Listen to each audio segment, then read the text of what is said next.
Halo semua, sekarang kita langsung saja yuk ke book reviewnya. Jadi, buku yang akan saya review hari ini adalah salah satu buku yang saya suka. Saya menamatkan buku ini atau novel ini sekitar kurang lebih 1 bulan, dimanapun tempatnya dan di kapanpun waktunya. Jadi, langsung saja yuk kita lihat bukunya.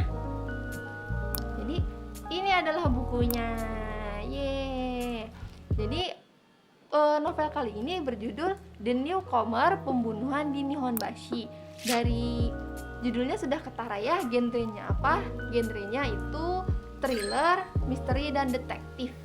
Berkisah di sudut pandang orang ketiga dan berlatar tempat di Jepang. Dengan detektif utama kita atau tokoh utama kita yakni Kaga Kyoichiro. Jadi secara singkatnya nih, detektif Kaga ini menyelidiki suatu kasus di daerah yang bernama Nihonbashi.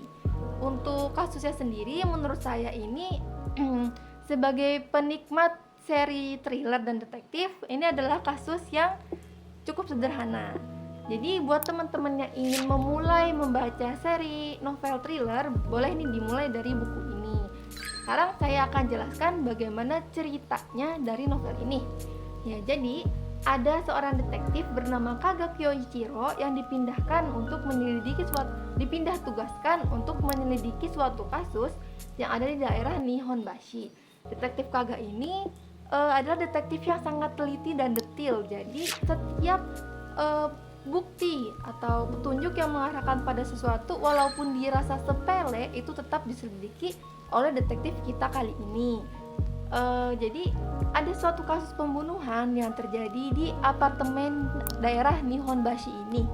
Sang detektif menyelidiki banyak hal dan petunjuk-petunjuk itu yang ditemukan oleh detektif mengarah kepada setiap toko yang ada di daerah Nihonbashi ini. Mungkin awal-awalnya teman-teman akan merasa jelimet, akan merasa belibet gitu, rumit karena pindah-pindah toko dan banyak petunjuk.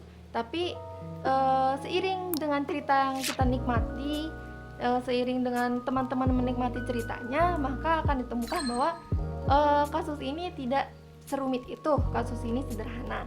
Jadi setelah bukti-bukti itu ditelusuri dan diselidiki, muncullah satu asumsi bahwa ada salah satu kenalan korban yang dicurigai sebagai pembunuhnya. Dan ya, saat hari penangkapan benar terbukti bahwa kenalan korban itulah yang menjadi pembunuhnya dengan motif penyembunyian tindak kriminal. Nah, jadi menurut saya sendiri, saya ulangi, novel kasus yang ada di novel ini cukup sederhana, dan untuk teman-teman yang mau memulai membaca seri seperti Sherlock Holmes atau seri milik Agatha Christie, boleh nih dimulai dari buku ini. Saya beri ratingnya 8 dari 10. Kasusnya cukup sederhana dan cukup menghibur dan mengasyikan. Memiliki sekitar 304 halaman, jadi tidak begitu tebal ya bukunya. Teman-teman bisa beli di Gramedia ataupun di toko online. Mungkin sekian dari saya review buku kali ini. Saya sangat merekomendasikan buku ini untuk dibaca. Buku ini adalah terjemahan dari novel Jepang. Saya akhiri. Terima kasih sudah menyaksikan review buku saya. Dadah. Wassalamualaikum warahmatullahi wabarakatuh.